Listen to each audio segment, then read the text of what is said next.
간혹 세상이나 사람들의 지식과 생각에 어긋나는 일들이 있습니다.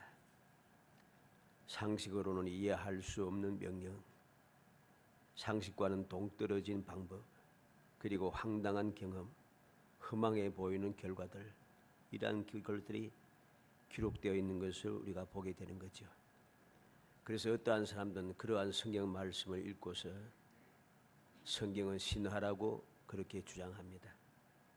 성경은 신화라고 주장하는 사람들 중에 신학자들이 제법 있습니다.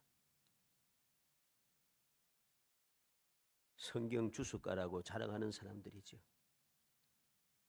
어떤 사람들은 여러 가지 이야기를 짜집기 한 소설이라 그렇게 이야기합니다.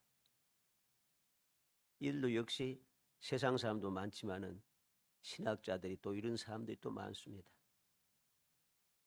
그리고 의심하고 비웃으며 조롱하며 비판하고 불신하고 거역하고 대적하며 망령된 말과 행동을 거침없이 하게 되는 거죠. 그들은 두려운 줄을 모릅니다. 결과의 참혹함을 깨닫지 못합니다. 그 참혹함이 영원함을 상상하지도 못합니다. 그들은 불쌍한 사람들이죠. 우리는 명심해야 됩니다. 내가 믿음을 가졌다. 믿음의 사람이라. 나는 신앙생활을 하고 있다. 나는 예수를 믿고 예수를 사랑하고 나는 하나님의 자녀라. 아무리 큰 소리 쳐도 이 어리석은 사람들 같은 그런 생각에 사로잡혀서 살면은 그 믿음은 다 헛것이고 그 신앙생활은 다 쓸데없는 짓입니다. 오늘 본문 말씀도 바로 그러한 내용 중에 하나입니다. 오늘 1절에 뭐라고 했습니까? 내가 나가서 적군과 싸우려 할 때에 말과 병거와 백성이 너보다 많음을 볼지라도 그들을 두려워하지 말라. 애굽 땅에서 너를 인도하여 내신 내 하나님 여호와께서 너와 함께 하시느니라. 적군과 싸우려 할 때 그 적군이 말과 병거와 백성이 너보다 많음을 보아도 두려워하지 말라.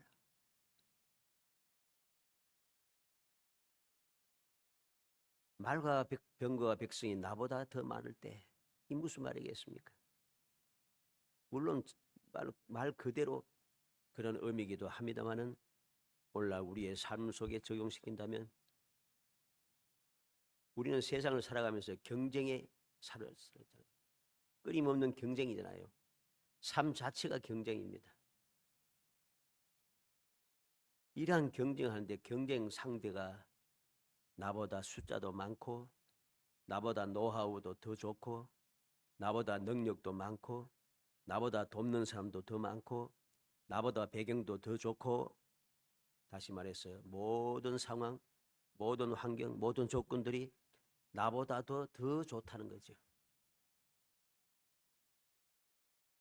이러한 일을 만났을 때에 믿음의 사람들은 어떻게 해야 하는가? 어떻게 행동하는 것이 올바른 믿음이고 올바른 신앙생활인가? 아주 중요한 이야기죠.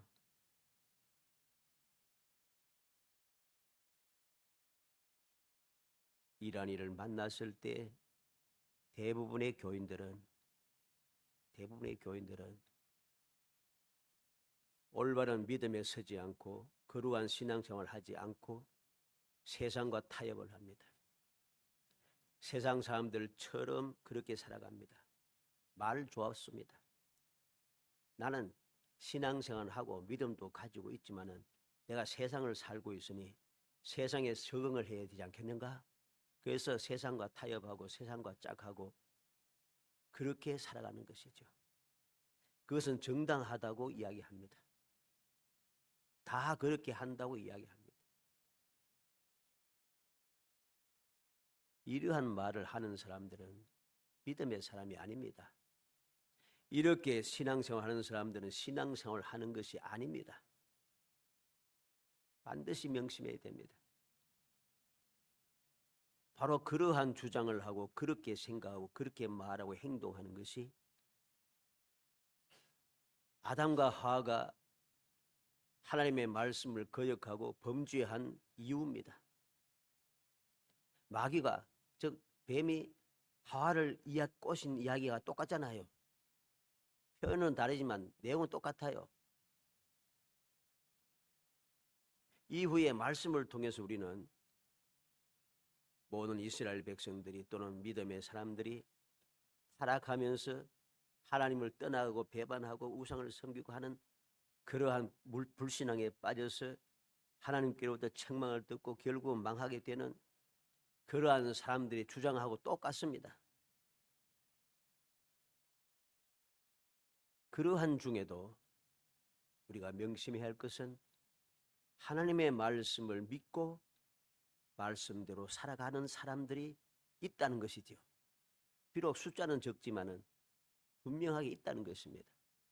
그리고 그 말씀대로 살아간 사람들은 항상 복 있는 삶, 행복한 삶, 승리하는 삶, 영원히 복되는 삶을 살았다는 것입니다. 신화가 아니고 짜깁기한 이야기가 아니라는 소리죠. 성경에 자세히 기록되어 있습니다.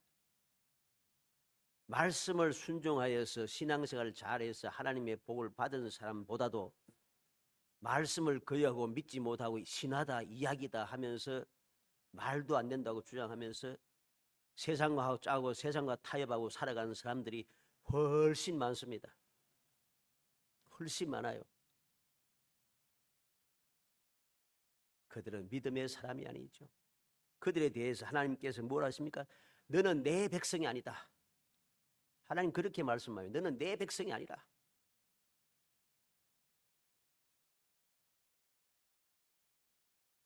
우리가 오늘 말씀을 통해서 다시 한번 믿음을 든든히 세워야 됩니다.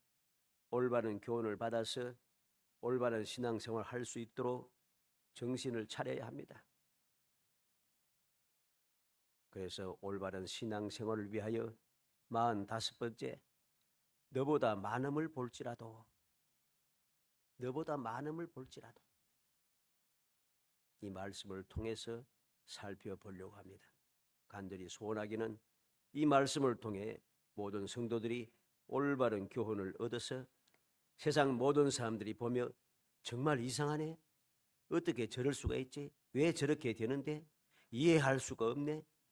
라고 놀라든 모든 믿음의 사람들이 보면서 할렐루야, 하나님께서 믿음의 성도들 위해서 기적을 베푸셨구나 감사하고 찬송하는 기쁨과 즐거움이 넘쳐나는 정말 천국 생활을 마음껏 누리는 행복한 성도 되시기를 주의 이름으로 축복합니다. 적군이 나보다 많음을 보아도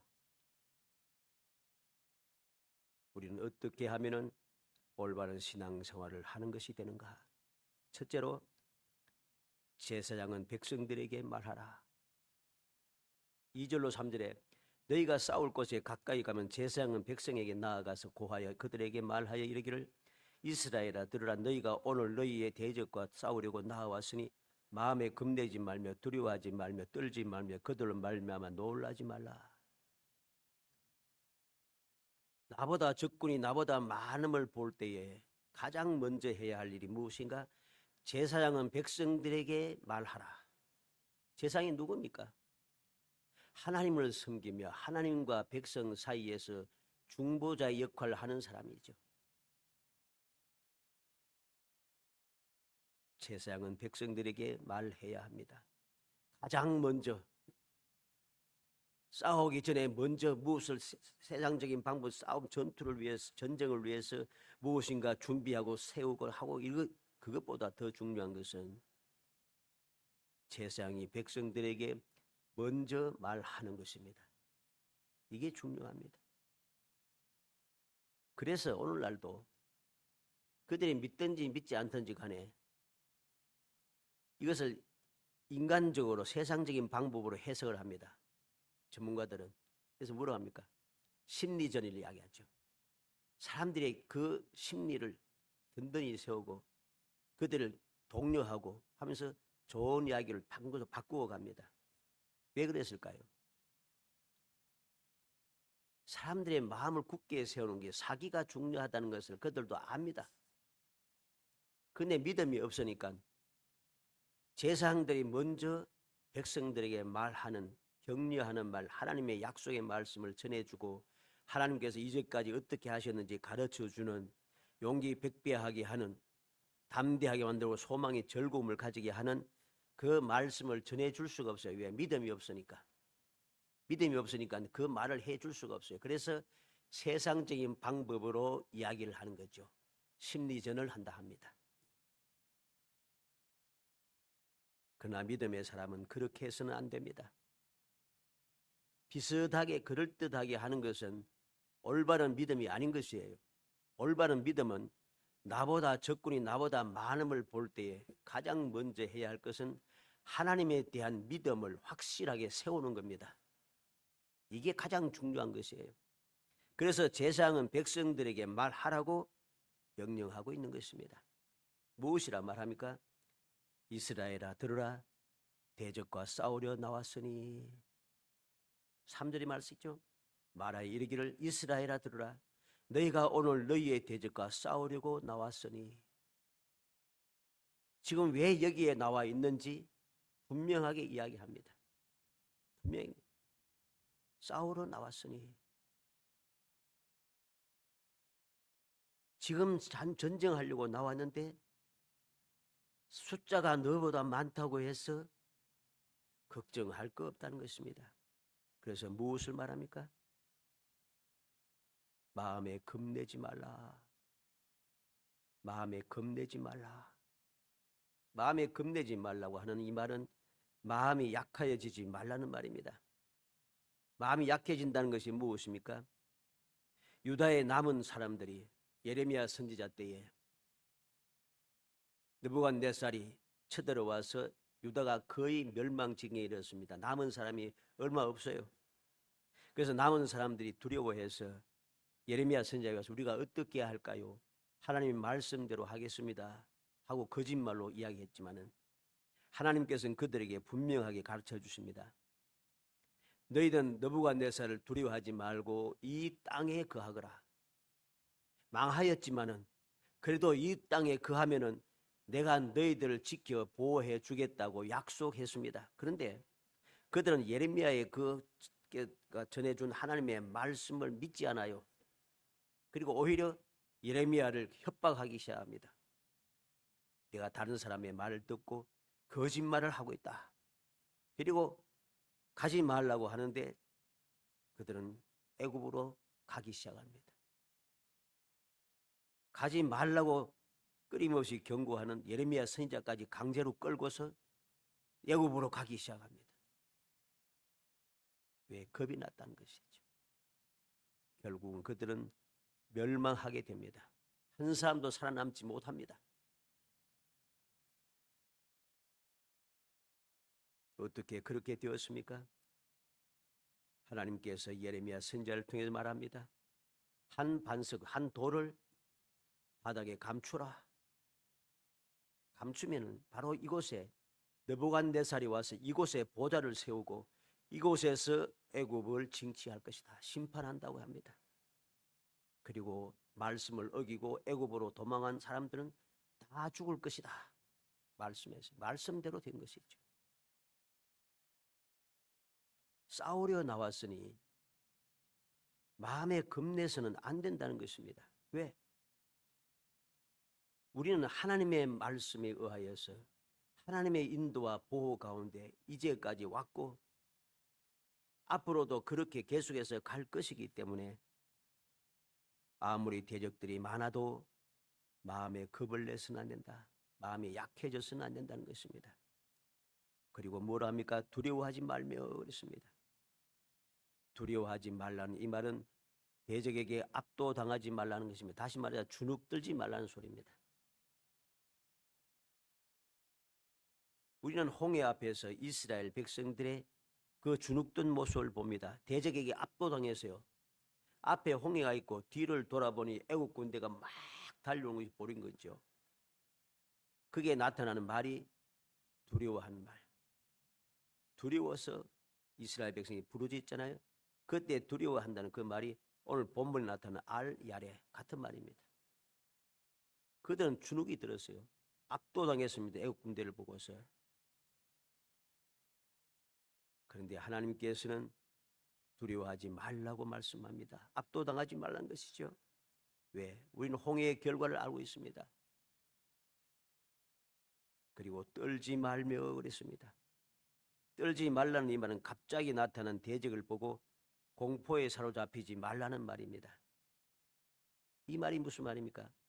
우리는 이스라엘 백성들이 블레셋과 싸우려고 나갔을 때에 그 중에 단 한 사람 골리앗을 보고서 모든 이스라엘 백성들 군사들이 다 두려워했어요. 다 두려웠어요. 공포에 잡혔습니다. 골리앗 한 사람이 와서 소리 지르니까 그 앞에 싸우려고 나왔던 모든 이스라엘 군대가 어떻게 두려워하면서 다 도망가잖아요. 다 도망가죠. 왜? 공포에 사로잡혔어. 그렇게 해서는 안 된다는 겁니다. 놀라지 말라 합니다. 이 놀라지 말라는 말은 두려움으로 인해서 마음이 꺾이지 말라는 소리, 즉 다시 말해서 낙심하지 말라는 소리입니다. 낙심하지 말라는 소리예요. 우리는 사울왕이 블레셋과의 전쟁을 앞두고 마지막 전쟁을 앞두고 그런 마음이 두려워서 겁을 내기 시작합니다. 놀랐습니다. 기도해도 안 되고 우림과 둠밈으로도 응답하지 않고 선지자로도 제상을 통해서도 아무런 응답이 없고 너무 답답해가지고서는 신접한 자를 찾게 합니다. 왜? 너무나도 두려워서 마음이 꺾여버렸습니다. 그랬지만은 그는 결국은 마음이 꺾여서 이 전쟁에서 그는 죽임을 당하죠. 아들들까지 같이 죽임을 당합니다. 그런데 하나님께서는 이래 전쟁을 앞두고 적군이 나보다 더 많을 때에 가장 먼저 할 일이 제사장은 백성들에게 말하라는 것입니다. 너희가 싸우러 나왔으니 마음에 겁내지 말고 두려워하지 말고 떨지 말고 놀라지 말라. 아무리 많아도 아무런 상관이 없다는 것입니다. 그리고 또 뭐라 했습니까? 하나님 여호와는 4절에 너희 하나님 여호와는 너희와 함께 행하시며 너희를 위하여 너희 적군과 싸우시고 구원하실 것이라 할 것이며. 왜 마음에 겁내지 말고 두려워하지 말고 떨지 말고 놀라지 말아야 하는가 하는 이유를 분명하게 가르쳐 줍니다. 하나님 여호와는 너희와 함께 행하신다는 것. 너희를 위하여 싸워주신다는 거죠. 적군과 싸워주신다는 겁니다. 너희를 구원해 주신다는 것입니다. 출애굽기 14장 14절에 여호와께서 너희를 위하여 싸우시리니 너희는 가만히 있을지니라. 두려워하고 있는 홍해 앞에서 두려워하고 있는 이스라엘 백성들에게 모세가 외치는 내용입니다. 여호와께서 너희를 위해 싸우시니 너희는 가만히 있을지니라. 신명기 1장 30절에 너희보다 먼저 가시는 너희의 하나님 여호와께서 애굽에서 너희를 위하여 너희 목전에서 모든 일을 행하신 것 같이 이제도 너희를 위하여 싸우실 것이며. 애굽에서 너희를 대신하여 싸우셨던 바로와 애굽과 싸우셨던 하나님께서 지금도 너희와 함께 너희 눈앞에서 먼저 나아가시면서 싸워주신다는 것입니다. 여호수아 10장 42절에 이스라엘의 하나님 여호와께서 이스라엘을 위하여 싸우셨으므로 여호수아가 이 모든 왕들과 그들의 땅을 단번에 빼앗으니라.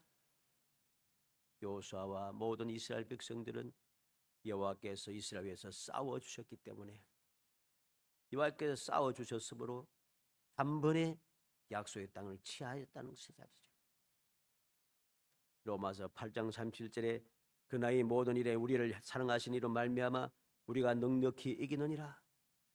바울 사도는 제사장을 통해서 이렇게 말하라고 하신 이 말씀을 이렇게 우리에게 가르쳐 줍니다. 모든 일에 우리를 사랑하시는 이로 말미암아 우리가 넉넉히 이기느니라. 하나님을 사랑한 자, 그 뜻대로 부르심을 입은 자들에게는 모든 것이 합력하여 선을 이루느니라. 오늘 이 제사장이 선언하는 이 말과 표현 방법은 다르지만 내용은 같은 거죠. 사랑하는 성도 여러분, 내 주위에 있는 사람, 나와 경쟁하는 사람들이 모든 것이 다 나보다 더 뛰어나고 나보다 더 좋고 대단하고 나보다 수도 많고 그래 할지라도 두려워할 필요가 없습니다. 우리가 세상을 살아가는 동안에는 이 경쟁은 끊임없이 이어집니다. 이 경쟁을 끊임없이 이어지고 있는 이 경쟁에서 우리는 두려워할 필요가 없습니다. 끊임없이 경쟁이 계속되어지는데 두려워하고 주저앉아 있으면 되겠습니까? 안 되죠. 마음이 겁내서도 안 되고 두려워해서도 안 되고 떨어서도 안 되고 놀라서도 안 됩니다. 우리가 할 일은 무엇입니까? 하나님 여호와께서 함께 행하시고 하나님 여호와께서 날 위하여 싸워주시고 하나님 여호와께서 나를 구원해 주실 것이라고 하는 약속의 말씀을 굳게 믿고 우리는 앞으로 향하여 나가야 합니다. 그러면 우리는 넉넉하게 이겨낼 것이고 모든 것이 합력하여 선을 이루는 그 기쁨을 누리게 되는 것이죠. 두 번째로 적군이 나보다 많음을 볼 때에 책임자들은 백성에게 말하라. 두 번째입니다. 첫째는 제사장이 말하고 두 번째는 책임자들 즉 족장들이라든가 지도자들이 백성에게 말하는 것입니다. 5절 말씀부터 8절까지입니다. 책임자들은 백성에게 말하여 이르기를 새 집을 건축하고 낙성식을 행하지 못한 자가 있느냐? 그는 집으로 돌아갈지니 전사하면 타인이 낙성식을 행할까 하노라. 포도원을 만들고 그 과실을 먹지 못한 자가 있느냐? 그는 집으로 돌아갈지니 전사하면 타인이 그 과실을 먹을까 하노라. 여자와 약혼하고 그와 결혼하지 못한 자가 있느냐? 그는 집으로 돌아갈지니 전사하면 타인이 그를 데리고 갈까 하노라. 책임자들은 또 백성에게 말하여 이르기를 두려워서 마음이 허약한 자가 있느냐? 그는 집으로 돌아갈지니 그의 형제들의 마음도 그의 마음과 같이 낙심이 될까 하노라. 책임자들이 나와서 말하는 것이 또 묘합니다. 묘합니다. 가장 처음에는 전쟁하고는 전혀 상관없는 제사장이 백성들에게 말하게 하고 두 번째 나와서 지도자들이 백성들에게 하는 말도 너무 이상합니다. 집을 지었는데 낙성식을 못했냐? 쉽게 말하면 집들이 못했느냐 그랬죠. 포도원을 만들고 과실을 먹지 못했느냐? 약혼하고 결혼하지 못하느냐? 돌아가라. 돌아가라. 두려워한 마음이 있느냐? 돌아가라.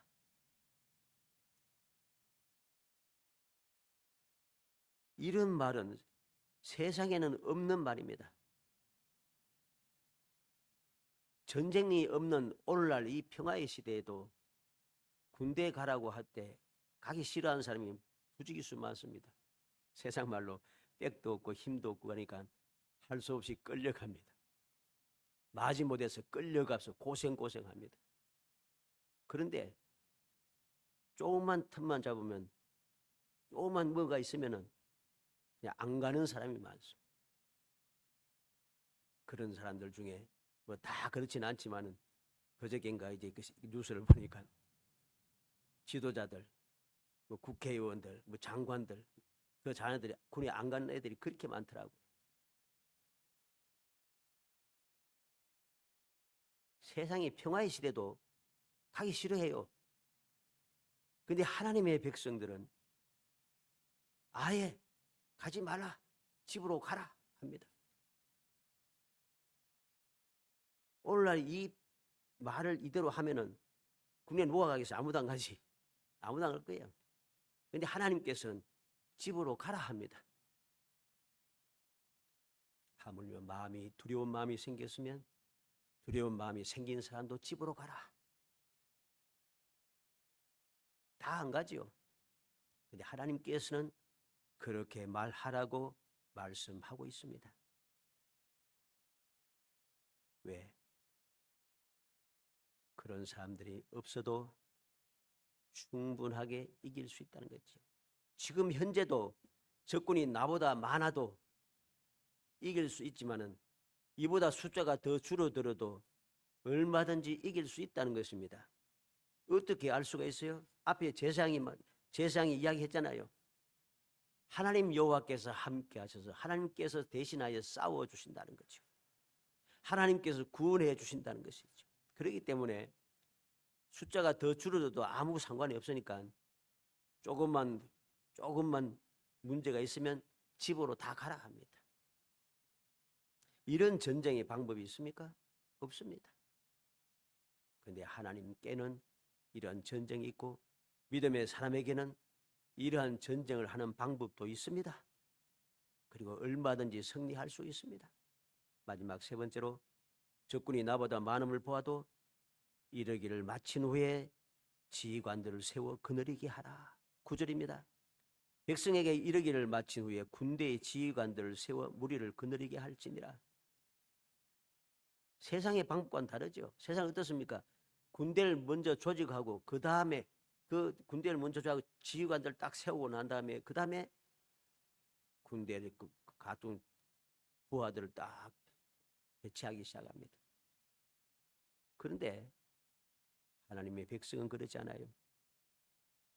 세상에 말하고 책임자들이 말하고 마음에 두려운 자, 여러 가지 문제가 있는 사람, 마음에 끄리낌이 있는 사람 다 집으로 돌아가게 만들고 남은 사람들을 군인으로 세우고 그들을 위해서 군대 지휘관을 세워 바로 그 남은 군대를 거느리라 합니다.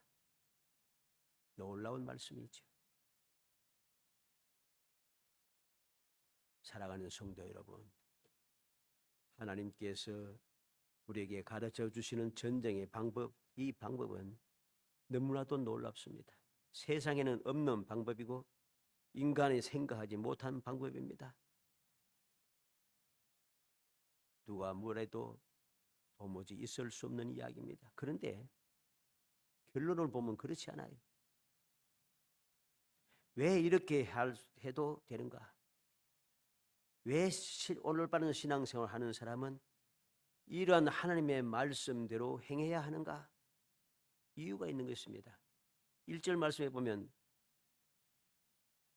하반절 보니까 애굽 땅에서 너를 인도하여 내신 내 하나님 여호와께서 너와 함께 하시느니라. 중요한 말씀이죠. 이스라엘 백성들은 싸워본 적이 없어요. 그렇죠? 싸워본 적이 없어요. 그들은 400여 년 동안 애굽 땅에서 종노릇 했습니다. 죽으라고 일만 했어요. 아침에 일어나서 일하고 저녁까지 일하고 또 아침에 일어나서 일하고 저녁까지 또 일하고 이게 반복되었으며 수백 년 반복된 삶을 살았습니다. 이러한 이들이 애굽 땅에서 하나님께서 인도하여 내셨다는 거죠. 하나님께서 함께 하셔서 애굽 땅에서 인도해 내셨다는 것입니다. 이게 중요한 말씀입니다. 애굽 땅은 어떠한 땅입니까? 그 당시에는 애굽의 군대가 애굽 나라가 가장 강성한 나라고 가장 강성한 군대를 가지고 있을 때입니다. 가장 강성한 나라, 가장 강성한 군대가 있는 그 애굽 땅에서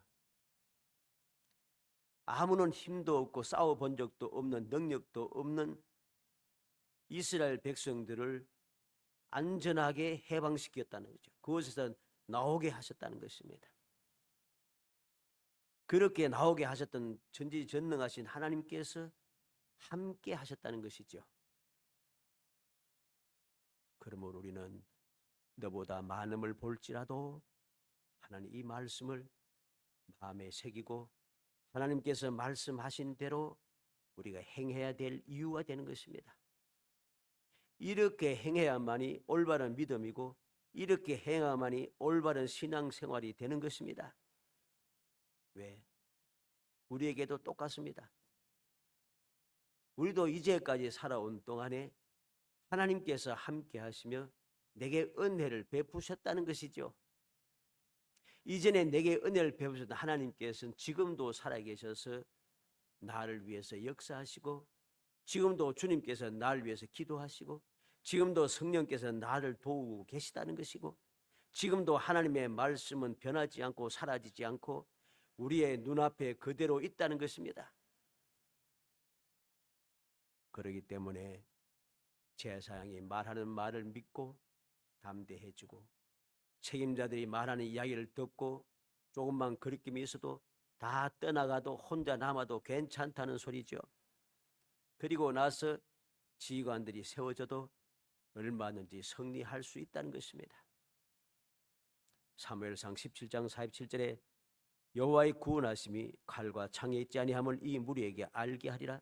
전쟁은 여호와께 속한 것인즉 그가 너희를 우리 손에 넘기시리라. 다윗이 골리앗을 향하여 달려가면서 하는 이야기였습니다. 어린 소년 다윗이 모든 이스라엘 군사들이 다 두려워서 도망가기 바쁜 때에 어린 소년 다윗이 홀로 골리앗을 향하여서 물맷돌을 돌면서 달려가면서 하는 이야기가 바로 이 이야기입니다. 여호와의 구원하심은 칼과 창에 있지 않다. 전쟁은 여호와께 속한 것이다. 여호와께서 우리에게 이 골리앗을, 이 블레셋 대적들은 우리 손에 넘기실 것이다.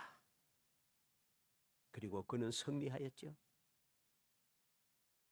역대하 20장 15절 17절에 야하시엘이 이르되 온 유다와 예루살렘 주민과 여호사밧 왕이여 들을지어다.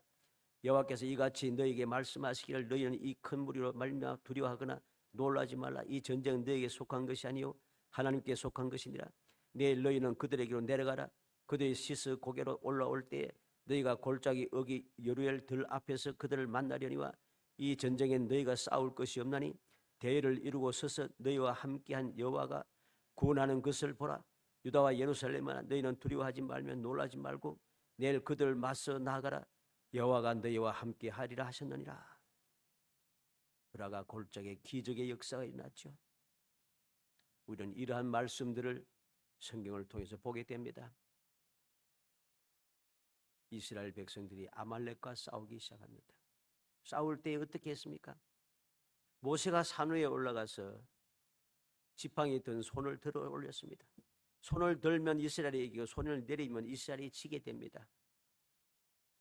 나이가 많은 모세가 이 전쟁이 끝날 동안 이 손을 들고 있을 수가 없어요. 그래서 어떻게 합니까? 아론과 훌이 양쪽에서 모세의 손을 잡아서 들어 세웁니다. 내려오지 않게 했다는 거죠.